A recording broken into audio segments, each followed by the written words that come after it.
Hindi na nakapalagpa sa mga otoridad ang top 5 provincial most wanted person na may kasong frustrated murder sa operasyon ng Maguindanao PNP sa Maguindanao del Norte. Patrolwoman Leonora Gawang, ibalita mo. Arestado ang lalaking tinaguriang top 5 provincial most wanted person sa kasong frustrated murder sa isinagawang oplan pagtugis ng Maguindanao del Norte PNP sa Barangay Bayabas, UP Maguindanao del Norte nito lamang ika-23 ng Setyembre taong kasalukuyan.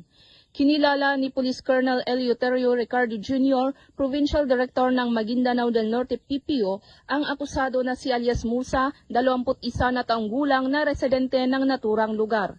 Ayon sa ulat, bandang alas 7 ng gabi ng naturang petsa ng isagawang operasyon ng pinagsanib pwersa ng mga operatiba ng CIDG Maguindanao PFU, UP Municipal Police Station at Maguindanao del Norte PPO matapos ihain ang warrant of arrest sa akusado para sa kasong frustrated murder na inisyo ni Honorable Annabel D. Pipiang, Acting Presiding Judge RTC Branch 13, 12 Judicial Region, Cotabato City, Maguindanao, noong ika-14 ng Abril taong kasalukuyan na may inirekomendang piyansang 200,000 pesos.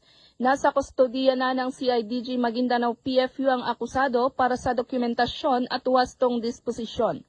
Mas pinaigting ng pambansang pulisya ang paghuli sa mga taong may pananagutan sa batas upang mapanatili ang kaayusan at kapayapaan sa ating bansa tungo sa minimithi natin na bagong Pilipinas. Mula rito sa rehiyon ng Bangsamoro, ako ang inyong Police News Network Correspondent, Patrolwoman Leonora Gawang, alagad ng batas, taga-taguyod ng Balitang Pulis.